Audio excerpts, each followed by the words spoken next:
Do you know if any of those companies are tracking any sort of,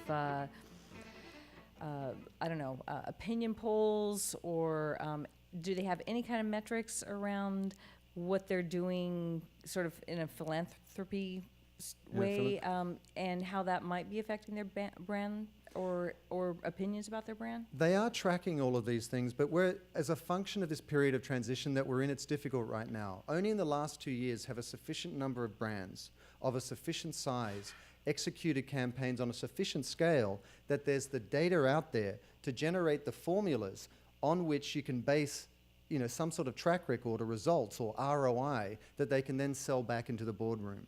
And if you look at the work of wonderful commentators like Brian Solis or Charlene Lee, who just wrote Thought Open Leadership, and Brian, who wrote Engage, they're all talking about the metrics of success. What is the ROI? But I would offer a few different considerations. When you engage in social media, yes, you can look at the bottom line, and that's always going to be important, but also consider employee engagement. When a company sees that you're doing something meaningful in alignment with your core values, you are a company where people want to work, so you can attract better talent and you keep them better. That's a cost saving. IP, intellectual property. You can crowdsource and reach out to your community and say, hey, what do you think we should do here?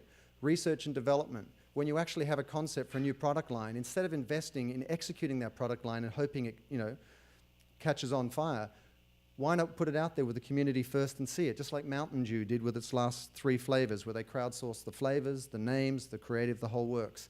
Then finally, the PR value of doing good. If you look at reports by Edelman, the 2011 Trust Barometer, or if you look at the Good Purpose Report by Edelman, which is the largest PR firm in the world, or if you look at the Cause Marketing Evolution Study by Cone, consumers more and more want to see their brands making a socially responsible contribution. So that PR value is incredibly important. And then on top of that, as a function of community building and so on, you get the loyalty, the goodwill, and ultimately what is timeless, word-of-mouth advertising. So I would consider the return on investment, all those things, as well as some of those metrics you're talking about, like share of voice and volume and amplification and all these other terms that are specific to the social media world. But I think all of these others are equally important. Do you think that companies are starting to build in specific departments or job descriptions that beyond just philanthropy to create? I think it's great. We all get funny new names. Has anyone here got a new title? And who's a chief listening officer? Who is director of the social business unit? Who is leader of the mission control center, as Gatorade calls their social monitoring platform? I think it's wonderful. We all get to, didn't you not hear this 6 or 12 months ago? Everyone changed their names to account planning to content architect. No. Or, something like that. And everybody in the other departments would roll their eyes going, yeah, whatever. But, this is all the struggle. Here's the big challenge for the advertising industry. There's a real chance that we can be disintermediated, which is one of those unnecessarily long words. But in a sense, if all of these tools are now available to consumers and they're using them in ways that even the designers hadn't thought of, and they're talking directly to brands, what's our role? Because at best, it characterizes us as moderators of a conversation in real time, which in effect is inefficient because it introduces another step. And I think most ad agencies would say that a brand should be the custodian of its own voice, in which case you train them to be independent in that sense. So the advertising industry is really struggling for relevance, because as more eyeballs shift online, as more marketing dollars shift online, as more tools and technology shift towards the gaming, the mobile social gaming world, those of us in the space of ideas, those whose currency is storytelling, we've got to find relevance again. We've got to be equally enamored with technology as we are with ideas. And we didn't really have to do that before. Excellent point. So do you know of any corporations that have specific initiatives going forward, perhaps working with nonprofits? I mean, I know Sure.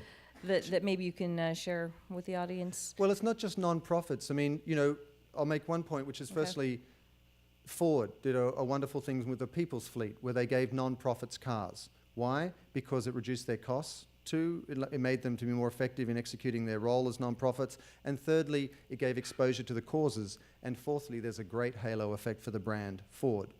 GM has just supported Mark Horvath, who is in charge of Invisible People, which is raising the awareness around the cause of homelessness in the country.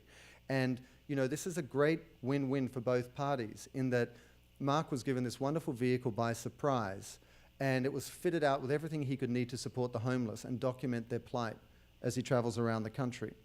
And then that has a wonderful halo effect for GMC. But more than that, it's not about brands partnering with non-profits. It's about brands integrating purpose into their for-profit business model. This false separation between living and giving that's been going on for so long is simply unsustainable. Why? It's because all these corporations, in the name of their fiduciary duty to their shareholders, they get all the profit they can, they discharge that responsibility, and if there's anything left, it goes towards a foundation or to a contribution. And half the time it's probably window dressing and even sometimes disingenuous. Why does that matter? The scale of response that we have right now is not meeting the challenges we face with equal force. Why does that matter to companies? Do they have to care? When you've got a society in here, the United States, where 40 million Americans are on food stamps and 42 million Americans are below the government-set poverty line, and the middle class is disappearing, we've reached a point where the very society on which we depend to thrive as a business is starting to suffer. And let's not forget the context, the larger international context for this, in which population in China and India is outstripping the US. Skilled labor is outstripping the US. There's a youth bulge in the Arab world and throughout Asia, while here in the United States we have an aging boomer population. So as a brand, you have to sit there and go, well, let's look at the international context. Let's look at the domestic context. Let's look at the consumer context. And let's see what's best in terms of our short and long-term interest, not just our short-term interests. It seems to me that in the last few years, the Supreme Court decided that corporations could act like people. Does that mean I'm a corporation?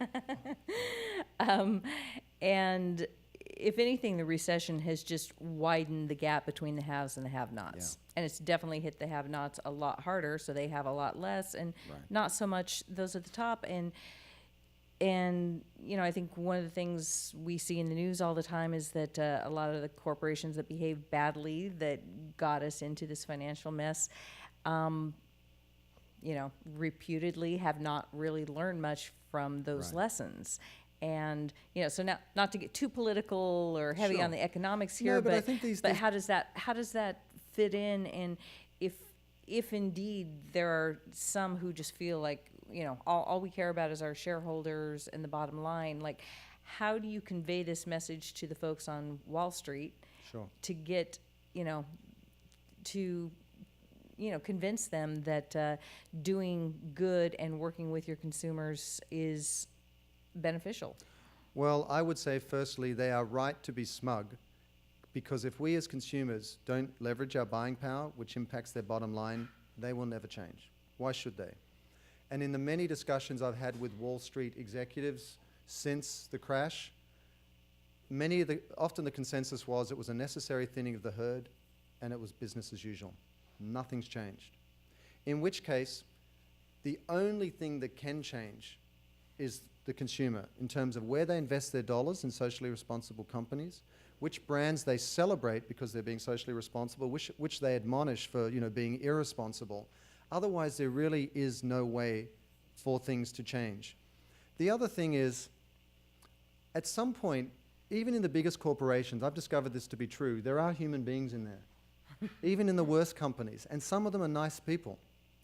And given half a chance, particularly when leadership takes a positive stance, they feel like they have permission to bring that other side of themselves to work instead of always worrying about their position, worrying about the well-being of the company, are they going to be fired, trying to second-guess their boss. In the same way that more humans are becoming brands, more brands are becoming sort of humanized in a way to resonate with the social business marketplace. Wall Street's a tough one. If you look at the 2011 Trust Barometer from Edelman, trust in brands and Wall Street has fallen further now than in 2008. It's got worse. And at some point, that doesn't just become an image management problem or a preference problem. we prefer people to like us. This is a business problem. People don't trust you. They won't invest in you. They'll invest in company X instead of you. And so that's a challenge. And then when you have all these crises going on, what's going on with the IMF right now, the head of the IMF and all these different things, trust is a real issue. So when you look at Chris Brogan's book, Trust Agents, or you look at Brian Solis's book, Engage, or you look at Charlene Lee's book, Open Leadership, if you look at those as themes, and you look at my book with We First, there's a theme there that runs across all of them, which is a much more social dynamic to business. And if business wants to capitalize on that, they should engage. And the last thing I'd say is Wall Street made the biggest mistake in 2008 because they forgot what their most valuable asset was. I think they thought it was their funds, or they thought it was their towers, or whatever it might be. It's their customers. That's their greatest asset. And they lost sight of the trust of their customers. And in the short term, they may be able to line their pocket endlessly. But over the long term, we have now seen no company is indestructible. When you consider the big three, when you consider Lehman Brothers, when you consider Blockbuster, when you consider Borders, no company has such a monopoly that it can't disappear if they really fail to resonate with the marketplace. So what could we as consumers do if we wanted to send a wake-up call to a particular brand? You know what the fabulous thing is? Everyone in this room now, and the terrible thing actually as well, is that we are all content and media companies now. We can all take out our flip camera and film something and send it. We can share, we can tweet, we can blog, we can post. But that's a responsibility. So let me break it down this way.